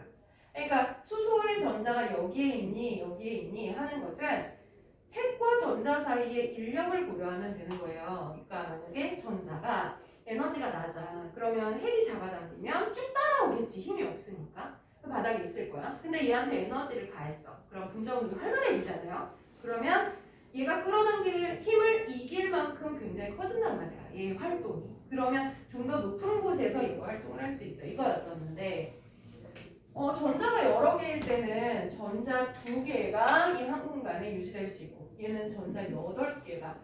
근데 생각해보니까 좀 이상한 거야. 전자는 원래 마이너스 끼리는 싫어하잖아. 그치? 그러니까 마이너스 가까이 가면 야 N극도 가까이 민단 말이지. 자, 근데 어떻게 얘가 2개 있을 수 있는가 이거에 대해서도 사실 조금 의문이 들잖아요. 그죠? 그거에 대해서 자 보어가 어떻게 설명을 했냐면 자 이게 전자가 원래는 전기적인 반발력 때문에 민다 인 거예요. 근데 이 전자들이 움직이면 전기를 띤 입자가 움직이면 자기장이 유도가 됩니다. 그러면 이 마이너스 전자 가만히 있는 게 아니라 운동을 한다는 거죠. 세 가지 운동을 해요. 제자리에서 떠는 운동, 진동 운동이죠. 그죠? 뭐 사인 함수를 그리겠죠. 자, 그리고 회전 운동, 제자리에서 돌아요. 자, 그 다음에 병진 운동이라고 부르는 게 직선 운동이에요. 세 가지 운동을 다 하는데 뭐 단순하게 다른 애들 좀 복잡하니까 만약에 회전 운동만 가지고 얘기를 한다 할지라도 자, 1번 전자가 오른쪽 방향 회전을 했어. 2번 전자도 오른쪽 방향 회전을 한다 치자. 그러면 같은 종류의 자기장이 유도가 됩니다. 그러면 원래 싫어하는데 회전 방향도 똑같아. 자기장의 방향도 똑같아. 얘들은 튕겨나갑니다. 그런데 만약에 얘가 다른 방향의 회전, 반대 방향의 회전을 한다면 자기장이 다른 종류가 유도가 돼요. 그럼 다른 종류끼리의 전기 기력은 어떻게? 끌어당기는 인력이 작용한다는 거지. 그러면 전자가 너 너무 좋아, 막 끌어안는 이 정도는 아니어도 원래 반발력에다가 운동을 통해서 생기는 자기장의 인력으로 서로 상쇄되어서 유지가 가능하다는 거예요. 좋진 않지만 공간을 공유할 수는 있는. 그렇죠? 자, 근데 이게 최대 두 개예요. 서로 밀어내는 힘과 반대 자기장 때문에 당기는 힘의 합력? 그럼 두 개인 거야. 그럼 여기는 오케이. 근데 여기 8개면 그 8개가 서로 자기장 상쇄가 가능하니 안 돼. 쟤들은 그냥 내 덩어리는 가능해. 둘둘둘둘. 그지? 근데 걔들이 원자핵에서 똑같은 거리에 이 전자 껍질이 이렇게 있다 치면 그 네 쌍이 아주 균형 있게 두돌 해서 여기에 있는다. 공간상으로 불가능하다라는 생각이 든 거죠. 그럼 뭐야? 아, 전자들이 서로 반발하는 힘 때문에 똑같은 껍질 위에 있어야 되는데 야, 좀 비켜봐 이렇게 되는 거지. 그러면 이 반발력 때문에 슬쩍 위아래로 갈라지는 이런 현상이 일어나나 보다. 이렇게 생각을 한 거예요. 어때요? 그럴싸하잖아요. 그죠? 자, 그래서 사람들이요. 전자의 움직임을 분석을 합니다. 세 가지 운동을 한다고 했잖아요. 그러면 1번 전자와 2번 전자의 움직임에 고려. 자, 내가 아까는 회전 운동만 고려를 했지만 사실은 얘가 진동도 한다며. 그죠? 진동에 그냥 인력과 반발력도 생길 거란 말이야. 그지? 자, 그러면 1번 전자가 위 올라가는데 2번 전자도 위 올라갔어. 밀어내. 그러면 아, 여기에서 같은 공간 하기 힘들겠네? 그러면 얘가 위 할 때 얘는 아래로 내려가. 그럼 어때요? 또 반발력 상쇄되잖아요. 자, 그래서 진동의 운동, 회전의 운동, 그 다음 직선 운동, X방향, Y방향, Z방향 다 했어. 그리고 수학적으로 계산한 거예요. 모든 경우의 수를. 자, 그래서 결론적으로 아, 전자는 그러면은 전자 간의 반발을 운동을 우리가 고려해 본 결과 자, 첫 번째 껍질에서는 두 개의 전자가 유지될 수 있다. 어떻게? 반대 방향 회전을 하면서. 그래서 얘들은 반발력이 있지만 그래도 같은 공간 두 개를 공유하는 애들의 한 쌍이 그래도 있을 수 있어. 이렇게. 그죠?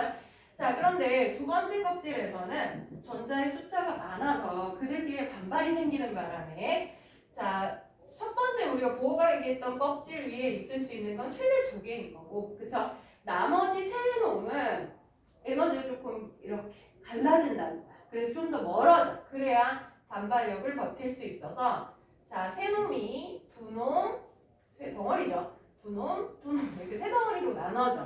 자, 그래서 이거 이제 EP 영역이라고 생각한 거예요. 그죠? 그럼 세 번째 껍질에서는 더 복잡해지겠죠. 전자 많으니까. 그지? 이렇게 생각해요. 굉장히 훌륭하지 않습니까? 자, 그러면 이렇게 놓고 사람들이 이제 스펙트럼 분석하기 시작하는 거죠. 자, 그래서 처음에 너무 좋았어요. 왜냐면 우리가 예측한 대로의 값이 나오는 거야. 아까 수소가 984만 나왔어. 이건 저기 관계. 근데 다전자에서는 984, 200, 986에 해당하는 것도 나오는 거야. 계산값이 떨어졌어. 그래서 나 잘한 것 같아. 근데 관측기기가 너무 과하게 발전을 한 거죠. 우리가 이걸 발전시키는 동안 이제 기술자들도 열심히 만든 거야. 그래서 처음에는 우리의 계산이 완벽한 줄 알았어. 근데 뭔가 이상해. 이거 1000번을 관측을 하잖아요. 그럼 일정 비율이 자꾸 이상한 게 찍히는 거예요. 이게 뭐냐면 984, 986 그 이외에는 안 나와야 되거든. 근데 애매하게 988 같은 여기에 있는 애가 하나 나와. 근데 그 비율이 되게 작아. 그러니까 우리가 틀렸다고 하기에도 뭐한 게 1000번에 999번이 여기가 나온다? 근데 한 번은 어긋나. 헐. 그러면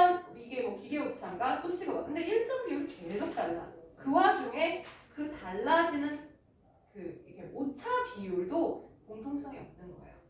너무 이상한 얼토당토 안 하는 값이 나오는 거죠. 그러니까 사람들이 이제 고민하기 시작해요. 야, 이 정도 했으면 맞아야 되는 거 아니야? 싶은 거야. 그죠? 계산 다 했는데. 그래서 20세기의 화학자들은 다 모여가지고 도대체 전자는 어떻게 움직이냐 이거에 대해서 미친 듯이 토론하기 시작합니다. 다 거기에 몰두해 있었어. 자, 근데 20세기의 천재인 하이젠베르그가 딱 나와서 자기의 논문을 발표하는데 논문 제목이 불확정성의 원리예요. 불확정성의 원리. 무슨 뜻이야? 정확한 거 없다는 뜻이에요. 헐. 자, 그 뭔 소리야? 그랬더니 이 사람이요. 완전히 판을 엎어버려요. 자, 이게 무슨 소리냐면 보어가 생각했던 전자는 기본적으로 원운동이에요. 러더포드의 것과 다르지 않아요. 그래서 플러스 원자 핵이 있고 특정한 궤도에서 원운동을 하는 거니까 1번 위치 다음에 2번 위치, 2번 위치 다음에 3번 위치, 4번은 어디 있어? 이거 돌고 있어요. 여기쯤? 이렇게죠. 그죠? 근데 만약에 얘가 에너지를 흡수한다면 그 바깥 껍질로 나갈 수 있고. 그죠? 이걸 생각한 거야. 근데 현대적 모형은 그거라고 생각해서 수정을 했는데 뭔가 안 맞으니까 하이젠베르그가 판을 엎습니다. 전자는 원운동한다는 근거가 너무 미약하다. 그럼 무슨 운동해? 얘는 원 궤도를 운동을 한다. 한마디로 예측 가능하다. 이렇게 생각을 했다면 현대적 모형의 하이젠베르그의 불확정성 원리는 전자는 불규칙한 운동을 한다는 거예요. 절대로 원운동하지 않는다. 근데 이러면 사람들이 반발할 수밖에 없어요. 왜냐면은 보어에서 잘 맞았다 그랬잖아요. 그리고 우리가 계산한 이것도 원운동 하는데 살짝 밀렸어. 이렇게 계산해도 1000번에 999번이 맞는데 그러면 불규칙하게 운동을 하니까 예측은 불가능하다라고 얘기하면 안 되는 거 아니야? 그럼 맞는 게 뭔데? 맞는 거 왜 맞는데? 이렇게 얘기되잖아. 그지? 이 사람 그걸 어떻게 설명하냐면 전자는 무진장 빠르기 때문에 원자 핵이 끌어당긴다고 해도 자 이게 예측 가능하게 따박따박 금속 원운동을 하지 않는다라는 거예요. 그러면 얘는 아무렇게나 움직여. 자, 그 대신 자주 출몰하는 지역은 존재해. 이게 이 사람이 완전 높은 거야. 자, 이게 뭐냐면 플러스 원지. 자, 오늘 준찬이가 빠졌죠. 계속했죠. 그죠? 자, 준찬이 운동을 보어로 얘기하자면 자, 무슨 얘기냐면 자, 준찬이가 1번 학원 다음에 2번 학원 갔고 2번 학원 다음에 3번을 갔어. 자, 어디 갈 것 같아? 4번인 거예요. 근데 걔가 돈이 생겼네. 그래서 돈이 좀 실렸대. 어디 갈 것 같아? PC방. 뭐 이렇게. 그죠? 예측 가능하다라고 생각을 한 거예요. 자, 근데요. 현대적 모형은 그게 아닌 거예요. 자, 준찬이는 패턴이 없다 이거야. 패턴이 없어서 얘는 어디서든 발견될 수 있다. 그런데 얘가 자주 가는 데가 있는 거야. 예를 들어 준찬이를 찾는데 준찬이가 자주 출몰하는 지역이 어디냐면 집에 상당히 출몰을 해 이 새끼가. 자, 그리고 학교에도 상당히 잘 간다. 그치? 그리고 학원에도 되게 잘 와. 오기 진짜 잘 와라. 그리고 이 사이에 길에서도 출몰되는 확률이 굉장히 높겠죠? 그치? 자, 그런데 얘가 기계가 아닌 이상 여기만 출몰하진 않을 거 아니야. 딴 데도 출몰을 한단 말이지. 자, 이래놓고 이거는 이제 얘가 출몰하는 그 뭐죠? 빈도예요. 이렇게 찍어놓고서는 야, 준찬이가 있을 확률이 제일 높은 게 어디야? 그러면 집이거나 학교이거나 학원이거나 이렇게죠. 그죠? 자, 그런데 몇 가지 조건을 붙이. 야, 방학이지 않냐? 학교 안 가지. 여길 지워요. 그죠? 그리고 지금 학원에 없네? 여기도 지워야죠. 없으니까. 그지? 자, 걔 돈도 다 썼다는데 땡전화폰 없다는데 그럼 어디 있을 확률이 높겠니? 그러면 뭐야? 아, 집에 있거나 아니면 오고 있는 길이겠지요 라고 예측이 가능하다는 거예요. 맞아요? 자, 이거의 결정적 차이는 뭐냐면 전자는 저런 식으로 원운동하지 않아요. 1번 위치 다음에 2번, 3번, 4번 패턴이 없다는 뜻이에요. 근데 대신에 자주 출몰하는 빈도가 높은 지역은 존재. 그럼 다섯 번째는 어디 있을 확률이 높겠니? 그러면 이 위치 중에 어느 한 군데에서 나타날 확률이 높아요가 돼준다는 얘기예요. 그러면 이게 이거 해결이랑 무슨 상관이냐라고 하면 애저역에 전자는 어떤 식으로 움직이는지 얘기할 수가 없다는 말이에요. 근데 자주 출몰하는 지역이 있기 때문에 여기에서 발견될 확률이 높아요. 하지만 100%는 아니에요. 라는 거예요. 그럼 아까 얘기했던 1000번 찍었는데 999번이 맞아. 근데 한 번은 틀렸어. 그걸 우리가 보정하려고 그랬잖아. 그거 하지 않아도 된다는 거예요. 예전역에 얘는 그런 애가 아니니까 라고 얘기를 하는 거죠. 이해 가세요? 그죠? 준차례로 얘기하자면 이 얘기예요. 1000번에 한 번이 왜 틀렸냐? 아까 이제 돈도 없고 오는 길이라고 그랬잖아. 근데 그 다음 주에 이제 준찬이를 만났어. 야, 너 저번 주에 왜 안 왔어? 어디 갔어? 그랬더니 걔가 그런 거야. 선생님, 제가 집에서 자다가 늦었네 해서 오고 있었는데 중간에 친구를 만난 거야. 그래서 근데 그 친구가 로또에 당첨이 됐대. 그래서 걔가 영화 한 편 쏘기로 했어. 영화 보러 갔어요. 그럼 당신의 대답은 틀렸네요. 그렇지 않아요. 얘가 만약에 1년 365일을 이 패턴을 반복하고 있다면 1년 365일 중에 360번은 우리가 맞아요. 그지? 여기 있거나 여기 오던 중에 발견되는 게 맞아. 근데 아주 희박한 확률로 딴 거 할 가능성도 0은 아니야가 돼주는 거예요. 그죠? 그러니까 이거 하나씩 어긋나는 거 얼마든지 가능해가 되는 거예요. 이해 가세요? 그죠? 자, 그래서 말입니다. 자, 얘는 여기 있다 라고 예측할 건데 얘는 예측이 불가능하니까 확률의 밀도만으로 얘기할 수 있다. 여기 있을 확률이 높다라고 얘기할 수 있다는 거예요. 그래서 이 확률 밀도 함수, 내가 지금 찍은 점 있죠? 이 그림을 오비탈이라고 부르는 거예요. 그래서 여기에서 발견되는 확률이 높아요 라는 그림을 그릴 수 있는 거지, 여기 있고 여기니까 여기요 라는 스팟을 지정할 수는 없어요 라는 뜻이 되는 거예요. 그쵸? 자, 그냥 들어도 굉장히 철학적인데요 쌤? 뭐 이런 생각이 들잖아요. 그죠? 이거를 다 이해하기는 사실 쉽진 않습니다. 자, 하지만 아주 큰 차이는 원운동, 얘는 불규칙한 운동. 그러니까 현대적 모형에서 전자가 어떤 식으로 움직인다, 뭐 S자 운동을 한다, 내지는 원궤도 운동을 한다, P형으로 돈다, 이딴 거 다 틀리다는 거예요. 어떻게 움직이는지 아무도 몰라요. 자, 근데 어디 있을 확률이 높은지만 얘기 가능하다라는 거예요. 그러면 우리가 열심히 계산했던 얘들도 여기 있다가 아니라 여기서 발견되는 확률이 높다를 얘기한다는 거다라는 거예요. 가능하죠? 그죠?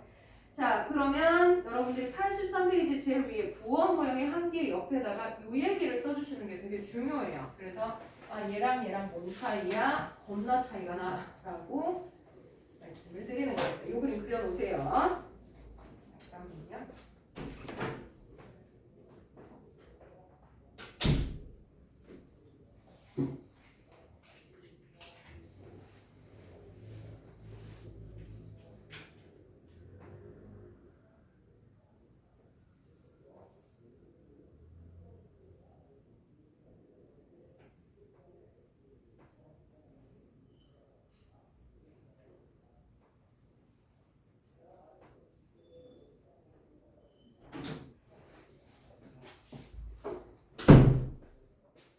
자, 그래서 혹시라도 자기가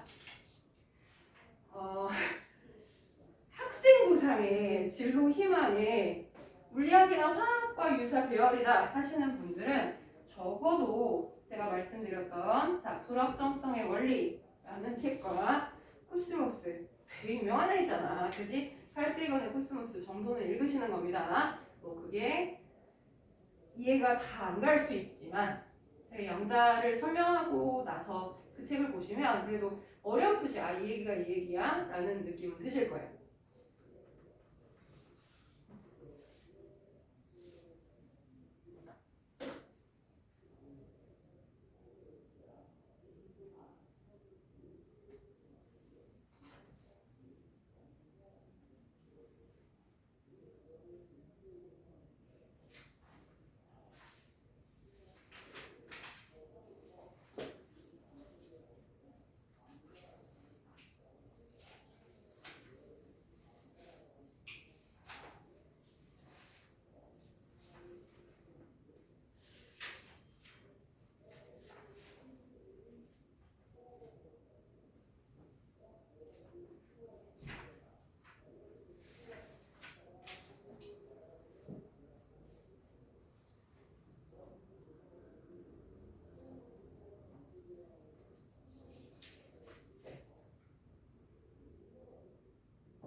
오비탈 부분을 한번 보자고요. 오비탈은 여기 드렸듯이 확률 밀도의 함수예요. 자, 함수라는 게 뭐예요? input을 집어넣었을 때 어떤 과정을 거쳐서 자 결과물을 나타내는 것을 우리가 함수라고 부르죠. 그죠? 자, 그 결과물들을 개별값으로 x축, y축에 도식을 하면 이런 식 그림이 나온다는 거예요. 근데 우리가 이거 말고도 함수를 알고 계시잖아요. 여러분들 1차 함수, 2차 함수 들어보신 적 있죠? 자, 그럼 1차 함수에 대해서 여러분들한테 y는 EX 플러스 1이요. 이러면 여러분들 이 함수값의 스팟을 얘기할 수 있어요. 이거 풀 줄 알잖아요. 그죠? x 값이 0일 때, 자, 0 넣으면 y 값은 1이 되는구나. 자, 그 다음에 x 값이 1일 때, y 값은 3이야. 뭐 이런 식으로 이 값들을 계산을 할 수가 있어요. 그래서 그 개별 값들을 가지고 대충의 개형을 그리는 것도 가능하죠. 그쵸? 자, 이게 함수의 특징이에요. 자, 근데 이 전자들의 확률 밀도 함수는 조금 복잡할 수밖에 없어요. 아까 얘기했듯이 전자들끼리 가지는 원래의 반발력, 그 다음 원자 핵과의 인력, 그 다음 얘네들의 움직임에 의해서 생기는 인력과 반발력이 상당히 다양해요. 그래서 뭐 아까 얘기했듯이 뭐 얘가 위 갈 때 위로 가면 밀어내는 힘이 작용하는 거고, 얘가 위인데 얘는 아래로 가, 그럼 당기는 힘이 또 작용하겠고, 그 와중에 직선 운동도 고려해야 되고 이런 모든 팩터들을 계산에 때려 넣어가지고 얘를 점을 찍어야 된단 말이에요. 자, 근데 문제는 니들이 그걸 할 수 있냐 말이지. 안 된다고, 그죠? 자, 그러면은 내가 얘네들의 결과물만 가지고 중간 계산은 나 어떻게 했는지 몰라. 근데 어쨌든 결과적으로 전자들이 발견되는 확률이 높은 것을 점으로 찍어줬어. 그럼 그 그림을 보고 아, 여기에 있을 확률이 높겠구나. 뭐 이런 걸 판단할 수는 있단 말이지. 그지? 자, 그래서 오비탈 모형은 첫 번째 그림, 전밀도 그림이라고 부르는, 지금 방금 전에 제가 그린 그림이랑 상당히 유사하죠. 점으로 이렇게 찍어놓은 이 그림. 자, 이게 오비탈의 실제 함수입니다. x축, y축, z축의 값을 정확하게 점으로 딱 찍어놓고 그게 뭐야? 여기 출몰하는 확률을 얘기하는 거야.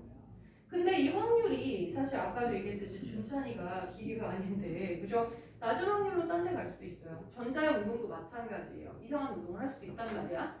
자, 그러면 점밀도 그림은요, 점 하나하나가 무엇을 의미하냐면 전자가 발견되는 확률을 얘기합니다. 그럼 내가 말도 안 되지만 확률 하나를 1%라고 얘기를 한다면 점 몇 개를 찍는 거예요? 100개를 찍어 놓는 거예요.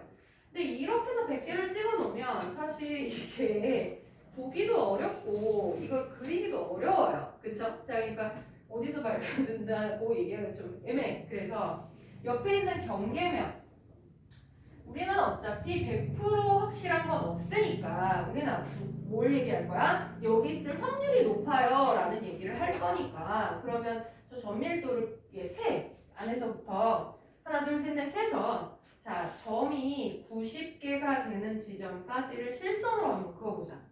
그리고 이렇게 색칠을 하면 이게 무슨 의미가 되는 거냐면 존재 확률이 90%인 경계면을 그어놓고 이 안쪽을 색칠을 하면 전자가 이 안쪽에 있을 확률이 90% 이상인 거고, 바깥쪽은 전자는 여기 없어가 아니라 여기 있을 확률은 10% 미만으로 상대적으로 낮아요를 의미한다는 거예요. 그래서 앞으로 경계면 그림을 주로 보기는 할 거예요. 반드시 여기 있다가 아니라 여기 있을 확률이 높아요 정도가 된다는 얘기가 되는 거예요. 가능해요? 그죠? 자, 그러면 그 다음 이제 고민을 해야 돼요. 자, 그 다음 고민은 뭐냐면은 전자들의 움직임을 다 예측하지도 못하는데 그 결과물은 어떻게 생겼겠니를 얘기하려면 좀 어이가 없기는 해요. 자, 근데 우리가 요걸 한번 생각해 보자고. 자, 1차 함수, 2차 함수 얘기할 때요, 정확하게 이렇게 함수값을 가지고 그리는 방법이 하나 있고요, 개형을 그리는 방법도 있어요. 예를 들어 여러분들한테 ax 제곱 플러스 bx 플러스 c를 주고 a 값도 양수, c 값도 양수예요. 이거 한번 대충 그려보세요. 이걸 한단 말이야. 왜? 2차 함수는 이렇거나 생긴 포물선이에요. 그죠? 자, 이렇게 달라지는 건 2차 항 앞에 얘가 양수일 때 아래로 보록이고요. 음수일 때는 위로 볼록이에요. 그러니까 양수니까 얘겠네요.를 선택하는 거예요. 자, 그래놓고 상수항은 뭐였냐? y절편이라고 부르는 y축 위의 점이 0보다 큰 값이래. 이러면 아래로 볼록이고 뭐 대강 이렇게 생기내겠네요. 이건 할 수 있잖아요. 그쵸? 자, 이걸 어떻게 알았어요? 이렇게 생긴 2차식은 포물선 2예요. 걔가 왜요? 는 우리가 대입값을 풀어야 되겠지만 내가 가르쳐준 거야. 야, 이게 2차로 되는 거는 포물선 형태야. 형태가 그래.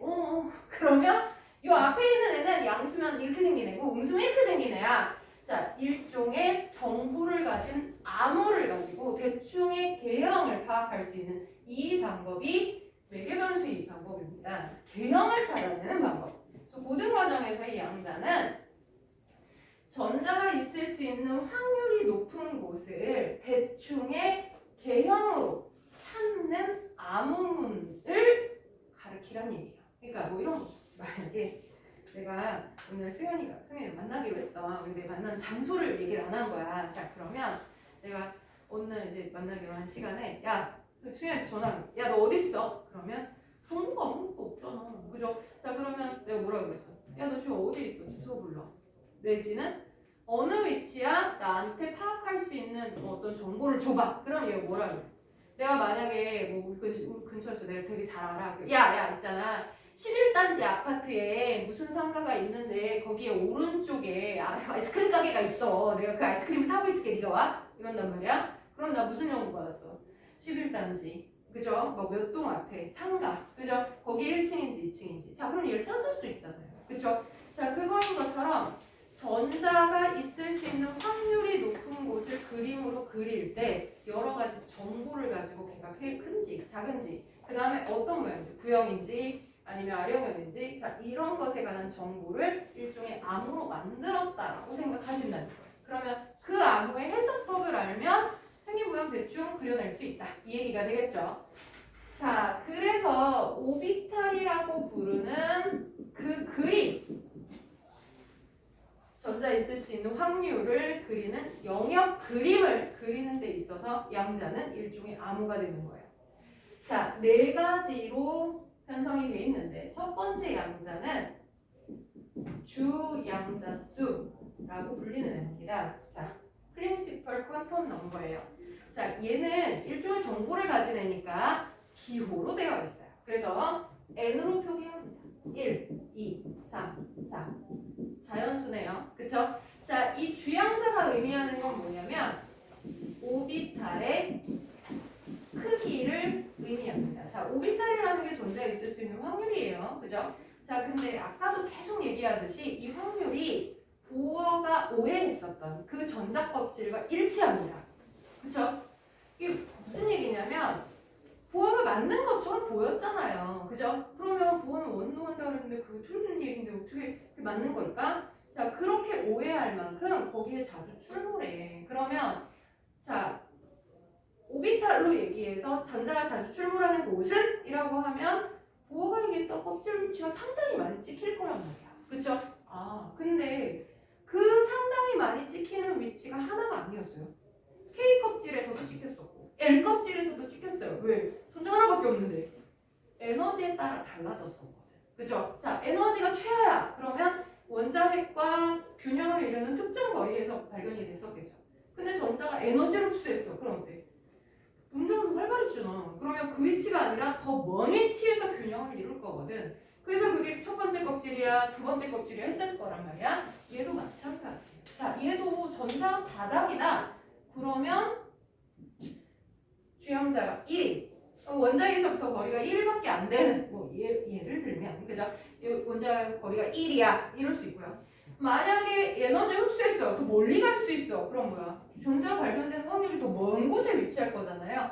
이 숫자가 주형자야. 그래서 오비탈의 크기라는 건 별 얘기가 아니라 1s 그러면 반지름이 1인구 여 안에서 전자의 확률이 90개가 있거나 또는 2s 그러면 반지름이 2인데 여기에 확률이 90개가 있어. 자, 그러면 아무 조건 없이 전자가 바닥 상태야. 그러면 여기에서 발견될 확률이 높겠니? 여기에서 발견될 확률이 높겠니? 그럼 똑같이 90개를 찍으면 누가 더 몰려있어?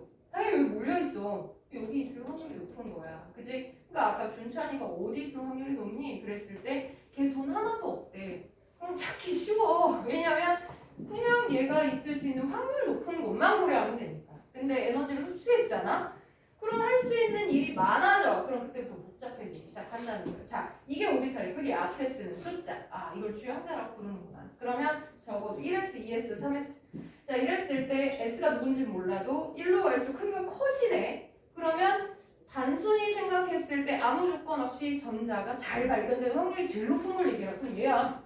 그죠? 이게 크기를 의미하는 인자이다. 라는 거예요. 자, 두 번째는요. 방위양자수라고 불리는 앤데요. 부양자라고도 불려요. 자, 얘는 L 값으로 표현이 되고요. 0부터 n-1의 값을 가집니다. 그러니까 이 주양자가 뭐냐에 따라서 얘는 값이 종류가 달라집니다. 자, 이거는 오비탈의 모양을 결정하는 인자예요. 자, 아까 제가 그림 그렸을 때요. 자, 요거 눈여겨보신 분 있으려나?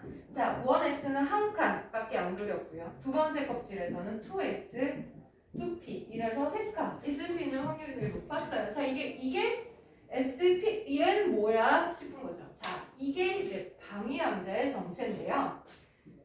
이게 결국은 다전자 때문에 생긴 거잖아. 전자가 여러 개일 때는 에너지가 최하일 때 전자 어디 있을 확률이 높겠니? 당연히 1S 구간이에요. 그죠? 자, 아무 제한 없이 첫 번째 전자 어디 있겠니? 그럼 여기요. 여기 뭐 이렇게 막 왔다 갔다 하면서 내가 뛰어다니고 있겠죠? 그럼 두 번째 전자는 어디 있을 확률이 높겠니? 그럼 아까 얘기했듯이 자, 같은 거리에 전자가 최대 2개까지는 서로 비위 맞춰가면서 있을 수 있다 그랬어. 그러면 두 번째 전자도 여기에서 뛰어다닐 확률이 높아. 그지? 자, 그러면 세 번째 전자는 첫 번째, 두 번째 위치한 상태에서 세 번째 전자는 어디 있을 확률이 높겠니? 라고 하면 여기에 있고 싶어. 그래서 이쪽으로 간다 해도요. 얘들이 움직이면서 또 다른 전자를 밀어내겠죠. 절대 저기 있지 못해요. 그러니까 어떻게 튕겨나가요. 그래서 자, 제 반발력 때문에 이쪽도 애매한 거리면 못 있을 거고 저쪽 먼 거리에 얘하고 이제 반발력이 얘 반발력이 이제 미치지 않는 공간까지 갈 거야. 그게 두 번째 껍질일 거잖아. 그치? 그럼 거기 하나 들어가. 세 번째 전자야. 자, 자, 네 번째 전자는 어디 있을 거냐? 얘하고 반대 방향 회전을 하면서 어떻게 들어가겠지. 그치? 자, 그러면은 다섯 번째 전자는 가까이 오면 반발력이 작용하긴 해. 근데 아까처럼 저 끝에 세 번째 껍질까지 밀려갈 거냐? 그 얘기는 달라져.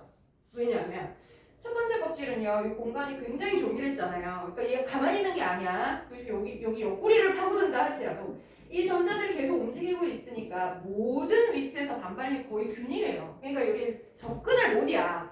자, 그런데 두 번째 껍질인 2S의 얘는 얘랑 같은 속도로 움직인다고 치면 얘가 이거 이렇게 움직이고 있는 동안 얘가 이만큼을 다 움직일 수 있냐? 그렇지 않아. 그러니까 얘가 반발력을 움직일 수 있는 공간은 너무 크다. 반발력을 움직일 수 있는 공간은 한정적이란 말이야. 그지? 자, 그러면 여기 공간은 또 다른 전자가 이렇게 접근했을 때 당연히 튕겨 나가겠지만 옆구리 공간은 어때? 빈틈이 생겼잖아. 그치? 그러면 세 번째 껍질, 여기로 가면 세 번째 껍질까지 튕겨 나가겠지만 여기에 이만큼의 공간은 원래는 요 360도 방향에 다 확률이 동일했었는데 앞에 있는 전자가 2S 거리에서의 움직임 때문에 여기 거리는 반발력이 커서 접근하지 못하는 공간이야. 근데 거기 빼고 여기 빈틈이 생긴단 말이지. 그러면 3S까지 튕겨나가지 않아도 두 번째 껍질과 세 번째 껍질 사이에 애매한 위치에 다섯 번째 전자가 들어가는데 성공할 수 있다는 거예요.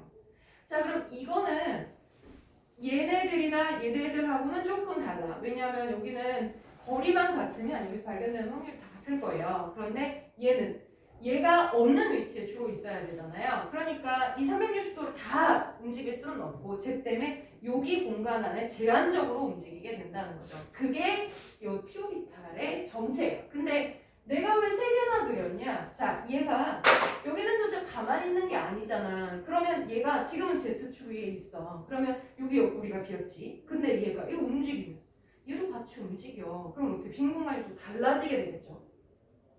여기 앞뒤도 빈 공간이 또 있겠죠. 그죠? 자, 그러니까 빈 공간의 위치가 세 종류가 생긴다는 거야. 왜냐면 이 공간이 커서 얘가 이렇게 있을 때 요 방향, 직선 방향 이런 식으로. 자, 그래서 세 개의 공간이 생긴다는 겁니다. 빈틈. 그쵸? 자, 그래서 이게 첫 번째 껍질에는 S오비타 한 종류만 있어. 두 번째 껍질 S와 P 두 종류가 있어. 왜? 공간이 커지니까 빈틈이 존재인 거예요. 그럼 세 번째 공간은 더 많겠네.가 되는 거죠. 자, 그게 방위양자수의 정체입니다. 그래서 n이 1일 때, 다시 얘기하면 첫 번째 껍질과 일치하는 거리 정도일 때는 L 값은 0 하나만 생겨요. 1-1 해봐야 0이잖아요. 그죠? 자, 이것을 S오비탈이라고 이름을 부르고요. 생긴 모양은 구형입니다. 자, n이 2일 때는요. 자, L 값은 0, 1. 여기 2는요. 2 빼기 1은 1이니까. 그죠? 자, S오비탈 당연히 생겨요. 존재하고요. 자, P오비탈은 어떤 모양? 아까 보였듯이 R형형이에요. 옆구리가 잘록하게, 그죠? 이렇게 생기는 부풀어진 풍선 모양으로 생겼다는 거죠. 자, 그러면 세 번째 껍질에서는 어떻게 될 거냐? 자, L 값이 0, 1, 2까지. 그래서 S오비탈, P오비탈, D오비탈까지 생겨요. D오비탈은 그러면 어떤 모양이에요? 그러면 구가 있잖아요. 여기 옆구리 팠죠? 그죠? 여기도 뭐 어디가 팠겠죠? 앞뒤도 팠을 거예요. 근데 공간이 충분히 넓으면 요 축과 요 축 사이에 요 표면이죠? 여기에 빈틈이 생겼을 거야. 물론 뭐 P오비탈처럼 뚱뚱한 건 아니고 살짝 비껴가면서. 그래서 얘 생긴 모양은 네이크로버 모양으로 생겼어요. 근데 그거까지 눌러도 돼요. 자, 그래서 어쨌든 모양이 주양자가 커질수록 다양해지는구나 인 거예요. 가능하세요? 그죠? 자, 그럼 세 번째 양자는 세 양자 몇 개야? 네 종류예요. 자, 세 번째 양자는 방위양자수라고 불려요. 방위양자는 방위양자 아니야 미안 자기양자수예요. 자기양자수 마그네틱 퀀텀 넘버예요. 자기력 할 때 그거야. 자, 이건 ML로 표현이 되고요. 마이너스 L, 0, 플러스 L이에요. 오비탈의 방향을 의미해요. 자, 아까 S오비탈은 한 칸만 그렸어요. P오비탈은 세 칸 그렸어요. 왜 그랬어? 반발력의 빈틈을 노리는 공간이 세 정도나 존재했었거든요. 그죠? 자, 근데 그거 어떻게 알았어요? 사실은 계산한 거야. 근데 중간 계산값은 모르고 우린 결과물만 얘기하자면 이게 L 값이 0인 S오비탈이다. 그러면 그게 1S건 2S건 간에 L 값이 0이면 ML 값은 마이너스 0에서 0 해봐야 했어요. 0 하나야. 그래서 제가 이거 그림 그릴 때 자, 여기 1S야. 여기 2S, 2P, 3S. S는 한 칸밖에 안 그려요. 어떤 거리가 되든 간에. 그게 이것 때문에. 그죠? 자, 그래서 이거는 한 방향이다 라고 얘기를 해요. 자, 얘는 구형이니까 2S다 그러면 뭐예요? 반지름이 2인 9야. 그지? 그럼 전자가 원자핵에서 거리 1일 때 전자 발견 확률이 어떻게 돼? 라고 했을 때 어느 방향이든 간에 색칠된 공간 안에 들어와요. 전자 있을 확률이 90% 이상이라는 얘기예요.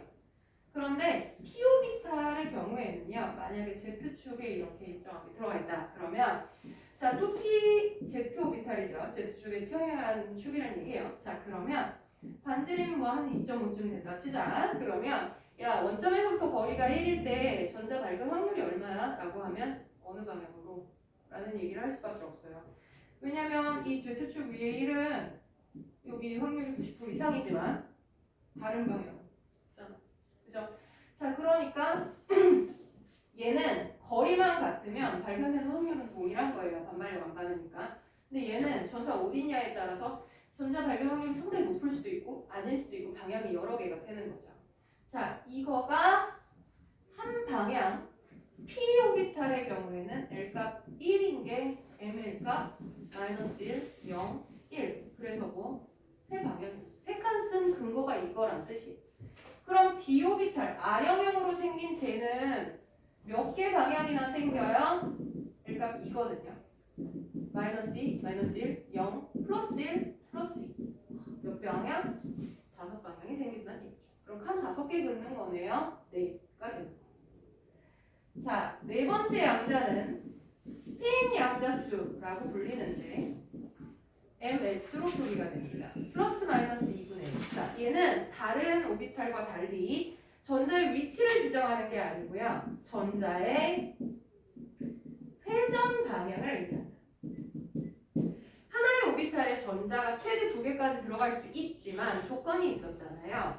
반대 방향 회전을 해야 되잖아. 그러니까 두 호가 반대인 이건 무슨 뜻이야? 하나가 오른쪽 방향 회전을 한다면 하나는 왼쪽 방향 회전을 해야 같이 그 공간에서 있을 수 있다. 이 얘기가 되는 거죠. 그럼 만약에 어떤 2s 오비탈에 전자가 있는데 이 전자의 회전 양자가 플러스 2분의 1이고 짝꿍 회전의 스핀 양자가 플러스 2분의 1이다. 이거 존재할 수 있어 없어? 불가능하다는 거예요. 이런 전자는 존재할 수 없어요. 이렇게 있으려면 어떻게 해야 돼? 너의 회전 양자는 마이너스 2분의 1이구나. 이렇게 알 수 있다는 얘기가 되는 거죠. 자, 그래서 자, 이들이 전자가 있을 수 있는 확률을 암호문으로 만들어 놓은 거예요. 그래서 이제 우리가 전자 얘기를 할 때는 야, 전자가 발견되는 확률이 높은 그 지점 그랬을 때 야, 어떤 거라고 하면 제가 양자를 얘기하면 돼요. n은 3이고 L 값은 1이고 ML 값은 0이고 뭐 MS 값은 마이너스 2분의 1이고 그러면 거리가 3이고 L 값이 0이래? 그럼 구형인가 보구나. 그죠? 그러면 방향은 상관이 없고 그죠? 그 다음에 스핀 플러스 2분의 1이야? 그러면 뭐 오른쪽에도 왼쪽에도 어떤 회전을 하고 있을 거야. 그럼 거기 들어갈 수 있는 추가적으로 거기에 또 들어갈 수 있는 전자의 양자수 조합을 얘기해봐. 그러면 같은 위치에서 발견이 돼야 되잖아요. N 값 3, L 값은 0 동일하고 ML 값 0 동일한 상태에서 스핀 양자만 반대면 거기 있을 수 있어요. 이렇게 되겠죠. 그렇죠? 자, 그래서 이것이 양자의 의미이긴 한데 자, 처음 들면 알 것 같기도 하고 모르는 것 같기도 하고 애매해요. 자, 그래서 이 얘기는 다음 시간에 제가 다시 한번 정리를 하면서 얘기를 할 테니까 오늘의 숙제는요. 문제 푸는 건 없어요. 자, 대신 복습을 좀 해보시고요. 오늘 한 얘기를 자 영상 요청하신 분에 드릴게요. 자, 그리고 만약에 하이탑을 가지고 계시면 하이탑의 양자 부분을 한번 읽어보셔도 도움이 되실 거예요. 자, 그래서 복습하시는 거 부탁을 드리도록 하겠습니다. 자, 오늘 수고 많으셨어요.